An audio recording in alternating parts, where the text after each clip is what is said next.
ወደ አገር ቤት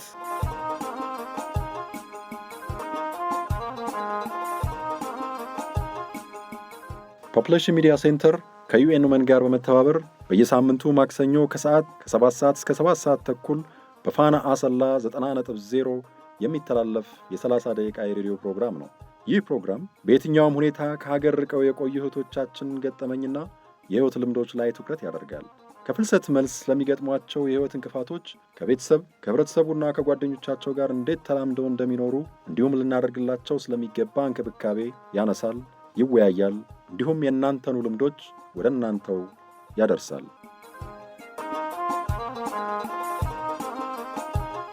ወደ አገር ቤት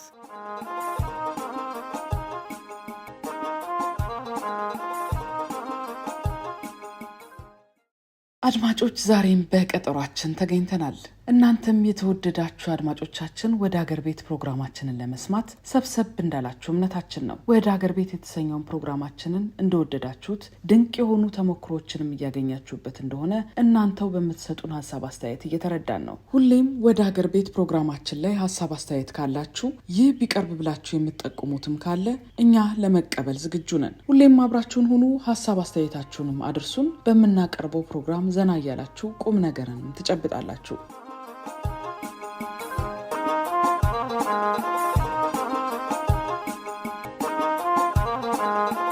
ወደ አገር ቤት በተሰኘው ፕሮግራማችን ፍልሰትንና ከፍልሰት ተመላሾችን የህይወት ልምድና ገጠመኞችንም ጭምር ወደ እናንተ እናደርሳለን። ሁሌም አብራችሁን እንደምትሆኑም እምነታችን ነው። ወደ አገር ቤትን ሁሌም በየሳምንቱ በዚህ ሰዓት ታገኙታላችሁ። ፕሮግራሙ ከተባበሩት መንግስታት ድርጅት የሴቶች ኤጀንሲ ዩኤን ውመን በተገኘ የገንዘብ ድጋፍ ወደ እናንተ ይደርሳል። በዚህ ፕሮግራማችን ከሀገር በየትኛውም ሁኔታና በተለያየ አጋጣሚ የወጡ ወገኖቻችንን ተሞክሮ የህይወት ገጠመኞችና ልምዶችን ለእናንተ ለአድማጮቻችን በሚመች መልኩ እናቀርብላቸዋለን። ፕሮግራማችንን በተመለከተ ያላችሁን ሀሳብ አስተያየት በ0944 088998 ላይ በመደወል አድርሱን። ዛሬም በወደ አገር ቤት ፕሮግራማችን ድንቅ የሆኑ ተሞክሮዎችን ይዘንላችሁ መጥተናል። ፕሮግራሙ ፍልሰትንና ከፍልሰት ተመላሾችን ህይወት ይዳስሳል። በዚህ ፕሮግራም የተለያዩ ተሞክሮዎች ወደ እናንተ ይደርሳሉ። በልዩ አቀራረብ ባለሙያዎችንም እየጋበዝን ፍልሰትን በተመለከተ ሙያዊ ገለጻዎችንና ሳይንሳዊ መረጃዎችን ወደ እናንተ ወደ አድማጮቻችን ጆሮ እንዲደርስ እናደርጋለን። እናንተ ውድ አድማጮቻችን ፕሮግራማችንን በተመለከተ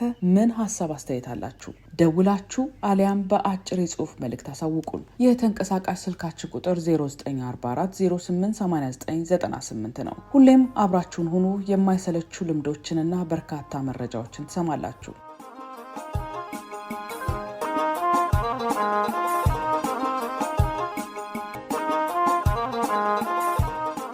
የአፍሪካ ፍልሰትንና ፍልሰተኞችን በተመለከተ በአህጉሪቱ የተሻሻለ አገዛዝን በሚያበረታታው በሞ ኢብራሂም ፋውንዴሽን አማካኝነት የተደረገ ጥናት እንደሚያመለክተው የፍልሰት ሂደቱ ይበልጥ ውስብስብ እየሆነ እንደመጣ ያሳያል። ይህም 20 በመቶ የሚሆኑ ፍልሰተኞች የደህንነት ስጋት ስላለባቸው ሀገራቸውን የለቀቁ ናቸው። የተቀሩት 80 በመቶ የሚሆኑት ደግሞ የተሻለ እንጀራ ለማግኘት ተስፋን ሰንቀው ሀገራቸውን የለቀቁ መሆናቸውን ጥናቱ ያሳያል። አብዛኞቹ ፍልሰተኞች ወጣቶች ሲሆኑ የሴቶቹ ቁጥር ከፍ ያለ ነው። ከአፍሪካ የሚሄዱ አብዛኞቹ ፍልሰተኞችም የተማሩ መሆናቸውን ጥናቱ ያሳያል። እነዚህ ፍልሰተኞችም ምናልባት ነጮች ቢሆኑ ባላቸው የትምህርት ደረጃ ባለሙያ ተብለው ምቹ የሆነ የስራ ዕድል ሊመቻችላቸው ይችል ነበረ። ምንም እንኳን አፍሪካውያን ከደህንነት ጋር በተያያዘ እንዲሁም በጦርነት ምክንያት ሀገራቸውን ጥለው ወደ አውሮፓና ወደ ሌሎች ሀገራት የተሻለ ኑሮን ፍለጋ ከሀገራቸው ቢወጡም ይህ ሁኔታ በቁጥር ሲቀመጥ ግን ከዓለም አቀፍ ስደተኞች 14 በመቶ የሚሆኑት ብቻ አፍሪካውያን ሲሆኑ 24 በመቶ ፍልሰተኞች ደግሞ አውሮፓውያን ናቸው። ከነዚህም ውስጥ 70 በመቶ የሚሆኑት ፍልሰተኞች የሚኖሩት በዚሁ በአህጉራችን በአፍሪካ ነው። ሌላው እንደ አውሮፓውያኑ አቆጣጠር በ2017 የተደረገ ጥናት እንደሚያመለክተው ምርጥ 10 ብሎ ካስቀመጣቸው 10 የፍልሰት መንገዶች አፍሪካውያን ቀዳሚ ሲሆኑ ከአፍሪካውያን በመቀጠል ሜክሲካውያን ወደ አሜሪካ የሚያደርጉት ፍልሰት በጥናቱ ተጠቅሷል። በዚሁ በአህጉራችን አፍሪካ ጥቃትንና አለመረጋጋትን ሸሽተው ሀገራቸውን የሚለቁ ፍልሰተኞች 90 በመቶ የሚሆኑት መሸሸጊያቸው እዚሁ አፍሪካ ሲሆን ዩጋንዳና ኢትዮጵያም በደቡብ ሱዳን በሶማሊያና በሌሎች አካባቢዎች የተነሱ ግጭቶችንና ጦርነቶችን ሸሽተው የሚመጡ ዜጎችን በጥሩ ሁኔታና በሰብአዊነት በመቀበል ተጠቃሾች ናቸው።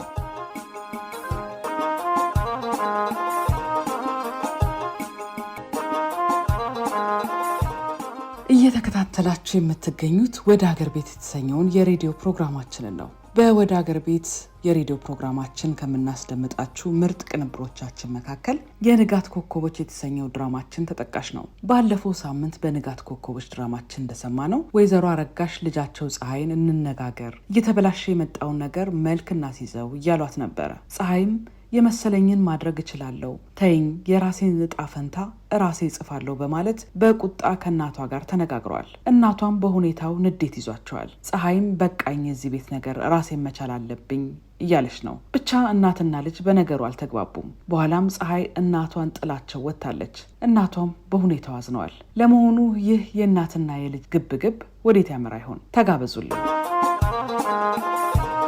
የንጋት ኮከቦች። ለውሳኔ ቸኮልሽ አልመሰለሽም እህት? መወሰን ከነበረብኝ ዘግይቻለሁ። ምክንያቱም መገፋት ላይ ደረስኩት ስለዘገየው። ቢሆንም ከመቅረት ማርፈድ ይሻላል በሚል ቆርጬ ተነስቻለሁ። ከመቅረት ማርፈድ ይሻላል በሚል ቆርጬ ተነስቻለሁ። ቢሆንም ሳታመቻቺ መውጣትሽን አልወደድኩት። መወሰን የህይወትን አቅጣጫ የመቀየር ኃይል አለው። ባለመወሰናችን ለውጥ አናይም። እያንዳንዱ ነገር የውሳኔ ውጤት ነው። ያደረኩት የውሳኔን ኃይል ከተረዳው በኋላ ነው። እኔ መሃል ላይ ልግባበትና ከማየ ጋር ያለውን ችግር እንፍታው። የረፈደ ይመስለኛል። ምንም እንኳን እንደ ኤሊ ዘገምተኛ ተጓዥ በሆንም በፍጹም ወደ ኋላ አልመለስም ያለው ማን ነበር? አባባሉን እጋራዋለሁ። ውሳኔ ሁሉ ልክ ሊሆን አይችልም። እውነት አለ። በንቃታችን ላይ ተመስርተን ስለምንወስን ነው። ከጊዜ በኋላ የህይወት ልምዳችንና አመለካከታችን ሲሰፋ ያለፉ ውሳኔዎቻችንን ስንመዝናቸው ልክ ሆኖ ላናገኛቸው እንችላለን። ልክ ብለሻል። ትምህርት ሊሆኑን ይገባል። ግን ጥያቄ አለ። እሺ። ውሳኔና ምርጫ እየተመሳሰሉብኝ ይቸገራለሁ። እንዴት ተመሳሰሉብህ? ይኸውልሽ፣ ብዙ ጊዜ በአይምሮዬ የተለያዩ ነገሮች ይመጣሉ፣ ግን ሁሌም አስፈላጊ ይሆኑብኛል። በዚህ ጊዜ የቱን ይዤ የቱን እንደምተው ይቸገራለሁ። ልክ ብላል። ስንወስን በዙሪያችን ካሉ ነገሮች መካከል የመረጥነው አለ ማለት ነው። በዙሪያችን ስትይ በአንድ ጊዜ በርካታ ጉዳዮችን ልናሰላስል እንችላለን። ነገር ግን የምንወስነው አንዱ ላይ ነው። ይህም ድርጊታችን ምርጫ ማድረጋችንን አመላካች ነው። ከንግግርሽ የተረዳሁት ምርጫ ስናደርግ በተመሳሳይ ሁኔታ ውሳኔ ሰጥተናል ማለት ነው እያልሽ ነው። እንዲሁም ውሳኔያችን በራሱ ድርጊት መፈጸማችንን ማሳያ ነው። በትክክል ተባረክ። ለኔም የሚያምታቱኝ ነገሮች መልካስ ያስገልኝ። እኔማ ምኑን መልካስ ይዛለሁ? ከንግግርሽ ለመማር ጥረት እያደረኩኝ ነው እንጂ። ቆይ የምንሄድበት ቦታ አልደረሰም? እየደረስን ነው። ቢበዛ በአንድ ሳምንት ውስጥ ፈልገን ማግኘት አለብን። ከዚያ በኋላ የምናስተካክላቸው ነገሮች ብዙ ናቸው። እሺ፣ ከጀምሬ ልፈልግ። ካንተ የሚጠበቀው ከፊት ለፊት ካለ የመንግስት ቢሮ ጀምረ በስተግራ በኩል አድርገ ዋናው መስመር ሳትለቅ መጠየቅ ነው። ይሄ መስሪያ ቤት ባለፈው ከማየ ጋር የመጣንበት አይደል? አዎ ፀሐይ። አዎ እነሱ ናቸው ስልጠናውን እንድንወስድ የመረጡ። ባለውለታዬ ናቸው። የሰው ጸባይ ይገርማል። እማዬ የምጠላቸውን ያህል አንቺ ደግሞ ተወጃቸዋለሽ። ፍጹም ተቃራኒ ናቸው። ልክ ብላል። ፍጹም የሁለት ዓለም ሰዎች ነን። ከጎረመስኩ በኋላ ባሉ ጊዜያት ተነጋግረን የተስማማንባቸውን አጋጣሚዎች አላስታውስም። ሁሌ እንደተቃወመችኝ ነው። አረ እኔ ያልኩት አለ አይደለም፣ የባለፈውን አጋጣሚ እኮ አስታውሼ ነው። ገብቶኛል። ቢሆንም በራሴ ላይ ያለኝን ጥሩ ግምት የምታጠፋብኝ እማዬ ነች። አረ ተይ፣ እማዬ ደግሞ ያንቺን መለወጥ በጉጉት የምትጠብቅ ናት። አንዷ ልጅ እኮ ነው የምትልሽ። እንደሱ ባታስቢ መልካም ነው። ተወኝ ባክ። ቤቱ ሁሉን ያስጠላኝ። ለመልካም የሚደረግልሽን እንኳን ወደ እርግማን ባትቀይሪው ጥሩ ነው። ያ አለ አይደለ? እርግማኑን ተወውና ተግባብቶ ለመኖር መሞከር ተገቢ ሊሆን ይችላል ነው። ግን ሁሌ ንትርክ ሲበዛ ጠቀርሻ እንዳረበበበት ቤት ነው። አንድ ቀን ይረግፋል። እንዲህ አይነቱን ማስታመም አያስፈልግም። ችግሩን ተሸክሞ መኖር ሳይሆን መፍትሄ እየሰጡ ወደፊት መራመዱ ተገቢ ነው። ለጤና ሲባል ማለት ነው። ካንቺ ባላቅም ይመስለኛል። አንተ አትጨነቅ እባክህ። አንተ መጨነቅ የለብም። እኔ ያደኩበት ስለሆነ የቤቴን ገመና አውቀዋለሁ። ግን እኮ ማየም ሰሞኑ ቁዘማ አብዝታለች። ታስባለች፣ ትተክዛለች። ምን አባት ያደርጋለሁ ብለህ ነው? ነገር ስለሚላት ቤቱ ቁዘማ በዛበት። ቢሆንም ማዘን የለባትም። ማን አላት ብለሽ ነው? አንድ ልጇ አንቺ ካላሰብሽላት ካልተንከባከብሻት ማን አላት? እስኪ እንግዲህ እድሜ ቢሰጠንና የጀመርነው ነገር ቢሳካ የዕለት ችግሮቿን የምቀርፍበት እድሜ ይኖረኛል። ያኔ ደስተኛ ትሆን ይሆናል። አይ ፀሐይ፣ ይሄን ያህል ርቀሻል። ከማየጉያ ለመራቅ መወሰንሽን እኔም አሳዝኖኛል። ድህነት መልክ የለው። የባህሪዋ መለዋወጥ ምክንያቱ እሱ ነው። እጅ ሲያጥር ያነጫንጫል። ግን በማይባሰ እንጂ የቤት ሰላም የሚመጣው በገንዘብ ብቻ አይመስለኝም። በመከባበር በመተሳሰብ አንቺ ትብሽ አንተ ትብስ በመባባል ጭምር እንጂ። ነገሩ እውነትነት አለው። ግን አሁን ያለ ገንዘብ ምንም ነገር ማድረግ እንደማይቻል ተረድቻለሁ። እሱማ ምን ጥያቄ አለው? ገንዘብ የሚፈታቸው ብዙ ጉዳዮች አሉ። እውነት ነው። ግን ብሎ ነገር የለም። ግን ማፍረሻ እንጂ አማራጭ የሚያመጣ ንግግር አይደለም። ቆራጥ ውሳኔ ላይ ነኝ። ከእንግዲህ ወደ ኋላ ላይ ለራሴ ቃል ገብቻለሁ። በውሳኔ መጽናትን የምቀበለው ነገር ነው። አልቃወምሽም። ነገሩን ደጋግመሽ እንድትመረምሪው ለማሳሰብ ያህል እንጂ። አታስብ፣ ሁሉም በጊዜው መልክ ይይዛል። በዚህ ስለማመን አሁን መታገሉን አልፈለኩትም። ካልሽ ምን ይደረጋል? ይሁና። በልጅ ሰዎችን እየጠየቅ ያገኘውን ሙሉ አድራሻ በትክክል መመዝገቡ እንዳትረሳ። እሺ፣ እመዘግባለሁ። ቆይ የባለቤቱን ስም፣ አድራሻውን፣ የቦታውን ስፋትና ማለት ከዋናው መንገድ አንጻር ያለበትን አቅጣጫ ማስታወሻ ቢይዝ አይበቃም? ድንቅ ነው። ስልክ መቀበልና የኪራይ ዋጋውን እንዳትረሳ። እሺ። በደህናዋ ሊቅና። አሜን።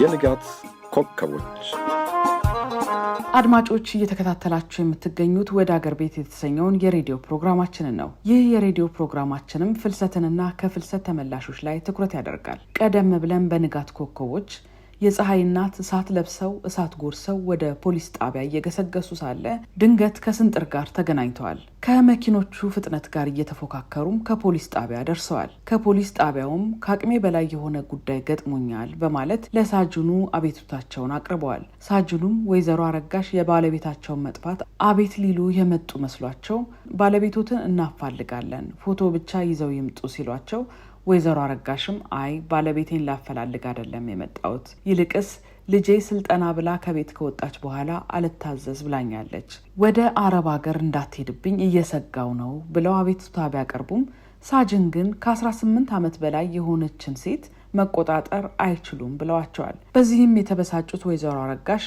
ፖሊስ ጣቢያውን ለቀው ከስንጥር ጋር ወደ መጡበት ተመልሰዋል። የንጋት ኮከቦች ተከታዩን ክፍል ሳምንት ይዘን እንጠብቃቸዋለን። የድራማው ጸሐፊ አንላይ ጥላሁን ነው። እየተከታተላችሁ የምትገኙት ወደ አገር ቤት የተሰኘውን የሬዲዮ ፕሮግራማችንን ነው። ወደ አገር ቤት በተሰኘው የሬዲዮ ፕሮግራማችን ፍልሰትንና ከፍልሰት ተመላሾችን የህይወት ልምድና ገጠመኞችንም ጭምር ወደ እናንተ እናደርሳለን። ሁሌም አብራችሁን እንደምትሆኑም እምነታችን ነው። ወደ አገር ቤትን ሁሌም በየሳምንቱ በዚህ ሰዓት ታገኙታላችሁ። ፕሮግራሙ ከዩኤን ውመን በተገኘ የገንዘብ ድጋፍ ወደ እናንተ ይደርሳል። በዚህ ፕሮግራማችን ከሀገር በየትኛውም ሁኔታና በተለያየ አጋጣሚ የወጡ ወገኖቻችንን ተሞክሮ የህይወት ገጠመኞችና ልምዶችን ለእናንተ ለአድማጮቻችን በሚመች መልኩ እናቀርብላችኋለን። በነገራችን ላይ ፍልሰትና የፍልሰት ጉዳይ እንደ ሰው ልጆች የመኖር ራስን የመተካት የመበልጸግ ሂደት የወሰደው ጊዜን ያህል ፍልሰትም እንዲሁ ረጅም እድሜ ያለው ስንል ከዚህ በፊት አስረድተናችሁ ነበረ።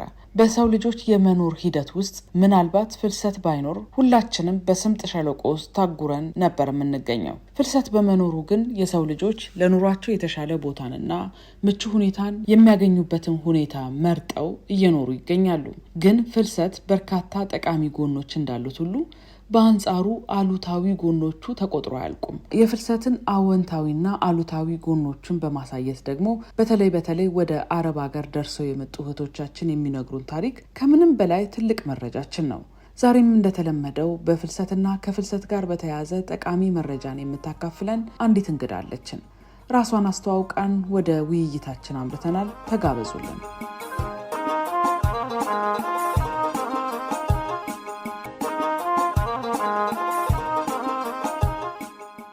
መሐመድ ከቡታጅራ ህይወት ያው መጀመሪያ ተማሪ ነበር። ከዛ በኋላ ውጤት አልመጣም። የትምህርት ውጤት ማለት ነው። ስንተኛ ክፍል? ከ10ኛ ክፍል ነው ውጤት የተበላሸው። በስንት ዓመተ ምህረት ስራ መስራት አለብኝ ብዬ አሰብኩ 2005 ላይ ወደ አረብ ሀገር ሄድኩ። ያው መስራት ስላለብኝ ሄድኩ። ምንም ማቀው ነገር የለም ከዛ በፊት። መጀመሪያ ላይ ስቴጅ እንግዳ ሆነሽ ምንም አታውቂው ነገር ይኖራል ከጽዳት እስከ ስነ ስርዓት። ግን አንቺ ያው መማር ያለብሽ እኔ ከተማርኩት መጀመሪያ ላይ ስነ ስርዓት፣ ስራሽን በአግባቡ የመልመድ ተነሳሽነት ካለሽ ትለምጃለሽ፣ ይሰራል። በእርግጥ አንዳንድ ከባድ ነገሮች ሊኖሩ ይችላሉ። ያ ማለት ስራ ኢትዮጵያ ሆነን ስንኖር ከቤተሰብ ጋር ምንም ማናውቀው ነገር ጽዳት፣ ልብስ ማጠቡ በማሽን ሊሆን ይችላል፣ ሲሊንደር ተጠቃሚ ሊሆን ይችላሉ፣ እኛ አናውቅም። እነሱ ነገሮችን መስራት። አረቦች ትንሽ ቁጡ ሊሆኑ ይችላሉ፣ ቁጡ ናቸው። እነሱ ነገሮችን መቋቋም። ከዛ በኋላ ግን ያው ብዙ ጊዜ እንግዳ ሆነን ስንሄድ አዲስ የሚሆንብን ብዙ ነገር ስላለ እነዛ ነገሮችን መቋቋም ካልቻለን ከነሱ ጋር መግባባት አንችልም። ብዙ ሴቶች የሚፎገሩትና ከቤት የሚቀይሩት ከሰዎቹ ጋር ሰላም የማይፈጥሩት ከእንግድነት የተነሳ ነው። እዚህ ያለው ነገርና እዛ ያለው ነገር ስለማይገናኝ መልመድ አይችሉም። ቶሎ ቅልጥፍና ላይኖርሽ ይችላል። በዛ ምክንያት ከሰዎች ጋር ብዙ እንትን አይኖራቸውም። ስራ ሞራል ካላቸውና ፍላጎት የሄዱበት አላማ ካረሱ ማይለመድ ነገር የለም። ለምጃለሽ ሙያውን በእርግጥ ነገር ለራስሽ ነው የሚጠቅምሽ። ንጽህናውም፣ ጽዳቱም፣ ልብስ፣ ምግብ መስራቱም ነገር ለራስሽ ጥቅም አለው። እነዚህ ነገሮችን ከቻልሽ ትሰሪያለሽ፣ ከአላማሽ ግብ ታደርሻለሽ ማለት ነው። እንደው መጀመሪያ ስትሄጂ እንግዲህ ወላጅ አንቺ ገና የ10ኛ ክፍል ተማሪ ነበርሽ። ውጤት ሳይመጣ ቀርቶ እንደሄድሽ ነው የነገርሽኝ። ብር ኬት መጥቶ ተላክሽ? ያው ቤተሰብ ነው የሚሄድ ፍላጎቴ ሲያቅ ቤተሰብ ነው። እኔ የሄድኩበት ጊዜ ላይ ደግሞ ትንሽ ነበረ ብሩ። ፓስፖርቱን በቀላሉ ይገኝ ነበር። ቤተሰብ ነው የላከኝ። ቤተሰብ ደግሞ ተቸግሮ ስለሆነ አንቺ የሚልክሽ ያ ነገር ለመመለስ ቻሌንጆችን ታልፊያለሽ ትችለሽ። እነሱን ለማስደሰት ደግሞ ገጠመኞችን ችለሽ ትኖሪያለሽ ማለት ነው። ምን ያህል ሰራሽ እዛ? 2 አመት ነው የሰራው። ከዛ በኋላ ግን ያው ትንሽ ብር ይዤ መጥቼ ስለነበረ አንቀሳቀስ ይያለሽ። እንዴት ነበር እስቲ ብር አያያዝሽ? ወደ ቤተሰብ ትልኪ ነበር? አሁን አብዛኞቹ ሴቶች የሚገጥማቸው ችግር አለ። እዛ አረብ ሀገር ስትሄጂ ከአረቦች ጋር አለመስማማት፣ ስራ አለመቻል፣ የምግብ ችግር ምናምን እንዳለ ሆኖ ደግሞ ቤተሰብ ደግሞ የሚላክለትን ገንዘብ በአግባቡ አለማስቀመጥ፣ ባሎች ብር ማጥፋት ምናምን እንደዚህ አይነት ነገር ይገጥማቸዋል ብዙ ሴቶች። አንቺ ጋር እንዴት ነበር ይሄ ነገር? ይሄ ነገር ያው አንዳንዴ ቤተሰብም የምትይበት ነገር አለ። ግን ሁሌም ቤተሰብ ብቻ እንትን ማለት የለብሽም። ነገ መተሽ አንቺ ራስሽን ስራ ላይ ማዋል የምትችይበትን ነገር ማስቀመጥ አለብሽ። ቤተሰብ በእርግጥ በዓል ሲኖር እነሱ መደሰት አለባቸው ብለሽ ስለምታስቢ ለበዓል ለሆነ ነገር የሆነ ፕሮግራም ሲኖር ወይ ደግሞ አስገዳጅ የሆነ ነገር ሲኖር፣ ከዛ ውጭ ግን እኔ አባቴ ጋር ነበር በልከው ብሬን እሱ በአግባቡ ነበር የሚያስቀምጥልኝ። ከመጣው በኋላ መንቀሳቀሻ ብር ነበረኝ አስቀምጠውልኝ ነበረ። የተንቀሳቀስኩ ነው። ጥሩ አስቀምጠውልሻል ማለት ነው? አዎ። እሺ ስትመጭስ? አሁን ደግሞ ሌላው ትልቁ ችግር ሲመጡ አብዛኞቹ ብዙ ላይ ይሳካላቸው ይችላል እና አይስማሙም። ለምሳሌ ቤተሰቦቻቸው ቦታ ላይ ቤት ሰርተው የእናንተ አይደለም ይባላሉ፣ በጓደኞቻቸው ይከዳሉ፣ በቤተሰቦቻቸው ይከዳሉ እና እንደዚህ አይነት ነገር አልገጠመሽም አንቺ? እኔ አልገጠመኝም። ብዙ የገጠሙን ጓደኞች አሉኝ በጣም የሚያሳዝኑ 4 አመት 6 አመት ከዛም በላይ ሰርተው መጥተውም ሀገሬ ላይ ምን ልስራ ብለው በጣም ግራ የተጋቡ በጣም የሚያሳዝኑ ሴት ጓደኞች አሉ። ያ ማለት በየዋህነት የወንድሞች ሊኖሩ ይችላሉ፣ በብዛት እህቶች ሊኖሩ ይችላሉ። የሆነ እከሌ ጋር ተብሎ ካላስቀመጥሽ ያኛውም የራሱን ህይወት ነው የሚያመቻቸው እና መመክራቸው ምንድነው ግድ ነው ቤተሰብ አስጨናቂ ነገር ሊኖር ይችላል ወይ ደግሞ በዓል ሊሆን ይችላል። ከዛ ባለፈ ግን አካውንት ከፍተው የራሳቸው ገንዘብ ቢያስቀምጡ ብዬ ነው መክረው። ምክንያቱም እዛ ሆነው በሼምና በይሉንታ እየባከኑ ከመጡ በኋላ ከቤተሰብ ጋር የሚጋጩበት እንትን አለ። ብዙ ጊዜ ይሄ ነው ችግር የሚፈጥረውና ከቤተሰብ ጋር የሚያጣለው። ምክንያቱም ቤተሰብም ቢሆን አስፈላጊ ለሆነ ነገር ለቤተሰባቸው ቢያደርጉም ከዛ ያለፈው ግን የራሳቸው አካውንት ከፍተው በራሳቸው ቢያስቀምጡና ነገ ሲመጡ እንዳይከፋቸው ቢጠነቀቁ ነው። አንዳንዴ ደግሞ ከመጡ በኋላ የአእምሮ ጭንቀት ይዛቸዋል፣ መንፈሳቸው ይጨናነቃል፣ ከቤተሰብም ጥሩ ነገር አያገኙም ምናምን። ያ እንዳይከሰት እንደው ምን መደረግ አለበት? ከአንቺ ልምድ ተነስተሽ። ከኔ ልምድ ተነስተን ምን መሰለሽ፣ መጀመሪያ ላይ እዛ ሆነሽ ወደዚህ በጣም የሆነ ናፍቆት አለ። እዚህ ያለው እንዲቸገር አትፈልጊም። ቤተሰብም ሁሌ ጥቅም ከለመደ ያቺ ጥቅም ሲቀርበት ወደዚህ በሚመጡ ጊዜ ተቃራኒ የሆነ ፊት ነው የሚያሳዩቸው። ምክንያቱም ጥቅም ለምደዋልና ከመጡ በኋላ መግባባት አይችሉም። ይቺ ልጅም አረብ ሀገር ሰርታ መታ እዚህ ያለው ነገር እና እዛ ሆና ያየችው ነገር ሳይገናኝ ሲቀር ወዲያው የምታስበው ብዙ ነገር ነው። እዛ ያሳለፈችው ድካም ሊሆን ይችላል፣ የስራ ብዛት ሊሆን ይችላል። ከአቅሟ በላይ ነው ሰርታ የምትመጣው። ቤተሰብ ደግሞ የተለየ ፊሊንግ ካሳየ ወዲያው የአይምሮ እንትን ሊደርስባት ይችላል። ሳይኮ ትጎዳለች። ብዙ ጊዜ አሁን ሴቶች እንደዚህ ነው እየተረበሹ ያሉት። ስለዚህ ምን መደረግ አለበት? ያ ከቤተሰብ ምን መርዳት ያለበት አምና ነው መርዳት ያለበት።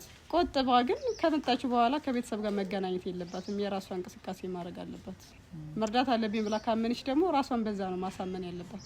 ራሴ መለወጥ አለብኝ ብላ ከሄደች ለአስፈላጊ ነገር ካወጣች በኋላ ለቤተሰብ ለራሷ ማስቀመጥ አለባት። እዚህ ከመጣች በኋላ እንዳይደብራት ነው የራሷ ስራ መፍጠር አለባት። ቤተሰብስ አቀባበሉ እንዴት ቢሆን ጥሩ ነው? ብዙ ጊዜ አሁን የጓደኞች ቤተሰቦች እንደተመለከትኩት ይመስለኛል ጥቅም ያሸንፈዋል። የኛ ማህበረሰብ ልጅ ወልዶ ካደረሰ በኋላ ደግሞ በልጅ ይጠቀማሉ ብሎ የሚያስብ ህብረተሰብ ይበልጣል። ይሄ ደግሞ ጥሩ አይደለም። ከአረብ ሀገር የሚመጡ እህቶቻችንን ወገኖቻችንን ሲቀበል እንዴት ነው መሆን ያለበት? መቀበል ያለበት ያው ልጅ ናት እንደ ልጅነቷ። ከዛ በኋላ እዚህ ከመጣች በኋላ መጉላላት የለባትም። በቤተሰብ ድጋፍ ስራ እንድትጀምር ማድረግ፣ እንዳይከፋት መቀበል። ብዙ ጊዜ ደግሞ የሆነ ሆድ የሚብሳቸው ነገር ይኖራል። ትላንትና ማድረግ የለመደችውን ሳታደርግ ስትቀር በራሱ የሚፈጥርባት ሳይኮ እንትን ስላለ ትሪት ብትደረግ ነው የምለው። አሁን አንቺ ውጤታማ ነሽ። እዚህ ጋር ሱቅ እያየው ነው። ሻይ ቡና አለሽ፣ የተለያዩ ጁሶች አሉሽ፣ ደንበኞችሽ እየመጡ እየሄዱ ነው። እንደው እዚህ ጋር እንዴት ልትደርሽ ይቻልሽ? ያው እኔ በራሴ እንትን ነው ምክንያቱም መስራት አለብኝ ብዬ ማስብ ሰው ነኝ። ትንሽ ነገርም ቢሆን እየተንቀሳቀስኩ ነው፣ እንዳይደብረኝ ከሰዎች ጋር እየዋልኩ ነው። ቢያንስ እየሰራው ነው፣ አልከፋኝም። ለቤተሰቦቼም ማድረግ ያለብኝ ነገር አድርጌያለሁ። እስካሁንም አልደበረኝም። አግብቻለሁ፣ ወልጃለሁ። ስንት ልጆች አሉ? 3 ልጆች አሉ። ወንዶች ሴቶች? 3ቱም ወንዶች ናቸው። ከዛ ከመጣሽ ነው ያገባሽው? አዎ። ብርሽን ቆጥበሽ ነው አሁን ይሄን ስራ የጀመርሽው ወይስ ቤተሰብ አገዘሽ? ብሬን ቆጥቤ ማድረግ ያለብኝን አድርጌ ከዛ በኋላ ያለው አስቀምጠውልኝ ከመጣው በኋላ አንድ ወርም አልተቀመጥኩም። ወደ ስራ ነው የገባሁት። እንቅስቃሴ ላይ ነው።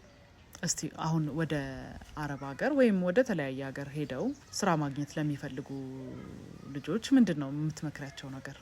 ምንድነው የምመክራቸው ያለው ነገር ያው ከእህቶችም ብዙ የሚመለከቱት ነገር አለ። በዚህ ሰዓት ደግሞ የኑሮ ውድነት አለ። ብራቸውን በአግባቡ ይዘው የሀገሪቷም የኑሮ ውድነት ተመልክተው ብር መያዝ አለባቸው። የሄዱት ለመስራት እስከሆነ ድረስ መመለሳቸው ደግሞ ስለማይቀር ገንዘባቸውን ቢቆጥቡ በይሉንታ ከዛም ከዘመድ ጋር ከጓደኛ ጋር መባከን የለባቸውም። ምክንያቱም ነገ መጥተው የአይምሮ ጉዳት ሊደርስባቸው ይችላል። ደብሯቸው መስሪያ ቦታ ሊያጡ ይችላሉ። በስፋት ራሳቸውን አዘጋጅተው ቤተሰባቸውን መርዳት ያለባቸውን ረድተው የራሳቸው አካውንት ከፍተው በአካውንታቸው ብር አስቀምጠው ሲመጡ ስራ ቢጀምሩ ነው። ቤተሰብስ ሲመጡ እንዴት ቢሆን አቀባበሉ ጥሩ ነው? መላኩ ላይ ያለውን ነገር እስቲ ሄደው እንዲሰሩ። ቤተሰብ ያው ሁሌ መቀበል የለበትም። ልጅቷ መታ ከመጣች በኋላ ምንድን ነው የምትሰራው፣ በዚህ ሰዓት ምንድን ነው ልትሰራ የምትችለው በዚህ ገንዘብ ብሎ አስቦ ማስቀመጥ ያለበትን ቢያስቀምጥላቸው፣ ያው ቤተሰብ ስለሆኑ እስከሆኑ ድረስ እነሱ መጠቀም ያለባቸው ተጠቅመው ቢያስቀምጡላቸው፣ ከመጡ በኋላ ደግሞ እንዳይከፋቸው የተለየ ፊት ማሳየት የለባቸውም። አንቺ አሁን መሄድ ትፈልጊያለሽ? ከዚህ በኋላ እንኳን ከዚህ በኋላ መሄድ አልፈልግም። ምክንያቱም ልጆች ያሉ ገና ህጻናቶች ናቸው። ያው ድንገት የሆነ ትልቅ ሆነው ራሳቸው ችለው ቢሆን ኖሮ ብሄድ ደስ ይለኛል። ውጤታማ ነሽ አንቺ? አዎ። ምክንያቱም ኢትዮጵያ ለ2 አመት ሰርተሽ እንጃ ከእጅ ወደ አፍ ነው እንጂ ለየት ያለ ነገር ቢያንስ ቤት ልስራ ብትይ እንኳን አቅምሽ አይችልም። 2 አመት 3 አመት ብሰራ ግን ኢትዮጵያ ውስጥ ቤት የመስራት የፈለኩትን ነገር የመስራት ቻንስ ይኖረኛል። እዛ ሄደው እንደው ለማይሳካላቸው ለምሳሌ አሁን ማገኛቸው እንዳንቺ ደርሰው ይመጣሉ፣ ግን ከአረቦቹ ባህሪ ጋር ለመግባባት አለ ስራ ላይ ምናምን ምንድን ነው እስቲ የሱ ችግሩ ብለሽ ነው የምታስቢው? ያው ቅድም እንዳልኩሽ አንደኛ እዚህ ሀገርና እዛ ሀገር ያለው ነገር አንድ አይደለም። ከማቴሪያል ጀምሮ ምግባቸው፣ አሰራራቸው፣ ንጽህናው፣ እነዚህ ስልቹነት ሲጠሩ አቤት ያለ ማለት ደግሞ ትንሽ ሰርተው ደከመኝ ብሎ እረፍት መፈለግ ስልቹነት። ከአረቦች ደግሞ መሰልቸት እና ቁጡነት አይወዱም እና ለመስራት እስከሄዱ ድረስ ያለ መግባባት መፍጠር የለባቸውም። በተቻለ አቅም ለመግባባት መሞከር፣ ቀልጠፍጠፍ ማለት፣ ንጽህና ቤት ጽዳት በደንብ መልመድ። አንቺ ከሄድሽ ነው የለመድሽው? አዎ። በደንብ ያሳዩሽ ነበር ወይስ አንቺም ጉጉ ሆነሽ ነው የምታዳምጪ? አዎ። እና ደግሞ እኔ ቶሎ የሆነ ነገር የሚያዝ እንትኑ አለኝ። ወዲያው ምግባቸው እንኳን ለመስራት 15 ቀን አልወሰደብኝም። በደንብ አድርጌ ነበር ምግባቸው የምሰራው። እነዚህ ነገሮች ከቻልሽ አረቦች ይወዱሻል። የማይፈልጉት ነገር ግን አንድ ካዩ ድጋሚ ሊወዱሽ አይችሉም። በዛ ይመስለኛል ያለ መግባባት የሚፈጠር እና ከዚህ ከሄዱ በኋላ ምግቡን በስነ ስርዓት መስራት፣ ቤት ማጽዳት፣ ልብሳቸውን ማጽዳት፣ ከዚህ ውጪ ምንም ላግባባቸው የሚችል ነገር አይኖርም። እና ደግሞ እነሱ የማይፈልጉትን ነገር በቃ ያለ መፈለግ፣ ከግቢ ያለ መውጣት ሊሆን ይችላል። ከግቢ ያለ መውጣት ሀገር በዚህ ብዙም እንደዚህ ወጥቶ ሴት ልጅ እቃ መግዛት ምናምን ላይኖር ይችላል። ሁሉም ነገር በመኪና ነው ቤት የሚመጣልሽ። በቃ እነሱ የማይፈልጉትን ነገር መታዘዝ፣ ያ ካለ ምንም ያለ መስማማት አይኖርም። ስለ ወደፊቱ ምን ታስቢያለሽ? እስቲ ስለ ወደፊቱ ያው ከዚህ የተሻለ ስራ ቢኖረኝ የተሻለ ነገር ከፍቼ ካለሁበት ስራ ለውጥ አምጥቼ ብለው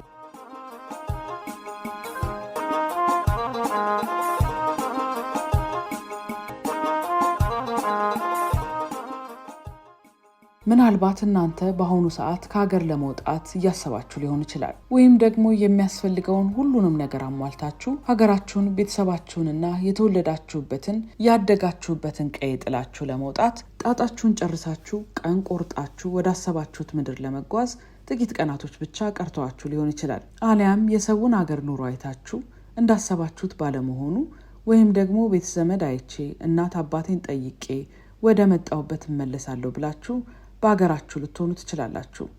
እስኪ ሁላችሁም እየደወላችሁ አሊያም አጭር የጽሁፍ መልእክት እየላካችሁ አሁን ስላላችሁበት ሁኔታ አካፍሉን።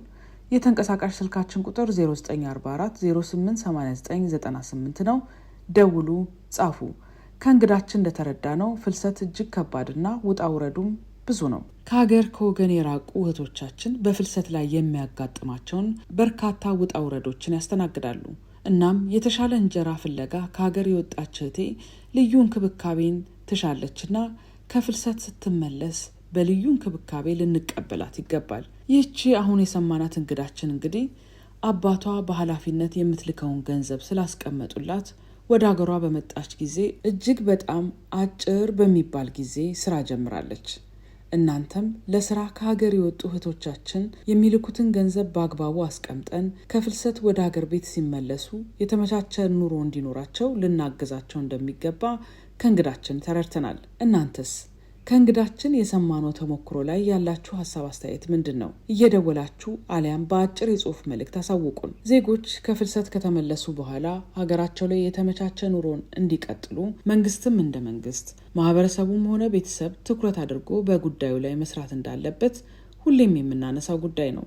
በዚህ ላይ የሚሰሩ መንግስታዊና መንግስታዊ ያልሆኑ ድርጅቶችም በቻሉት አቅም ከጎናቸው እንዲሆኑ በዚህ በፍልሰትና በፍልሰተኞች ላይ ትኩረት አድርገው የሚሰሩ ግለሰቦችና ድርጅቶች ያሳስባሉ።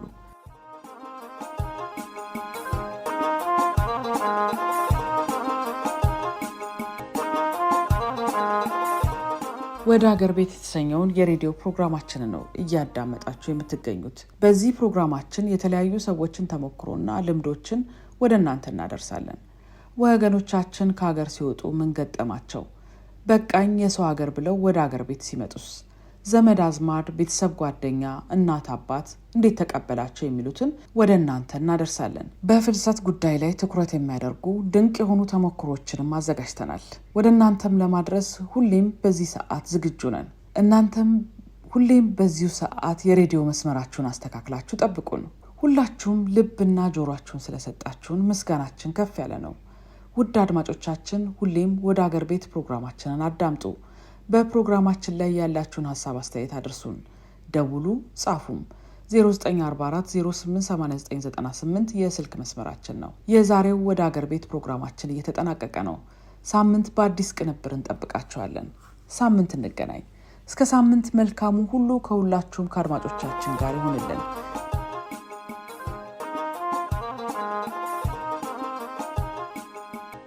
ወደ ሀገር ቤት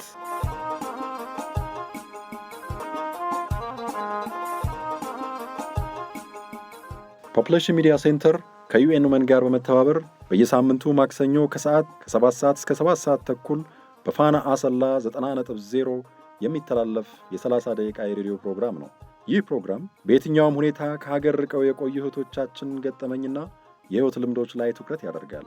ከፍልሰት መልስ ለሚገጥሟቸው የህይወት እንቅፋቶች ከቤተሰብ ከህብረተሰቡና ከጓደኞቻቸው ጋር እንዴት ተላምደው እንደሚኖሩ እንዲሁም ልናደርግላቸው ስለሚገባ እንክብካቤ ያነሳል፣ ይወያያል፣ እንዲሁም የእናንተኑ ልምዶች ወደ እናንተው ያደርሳል። ወደ አገር ቤት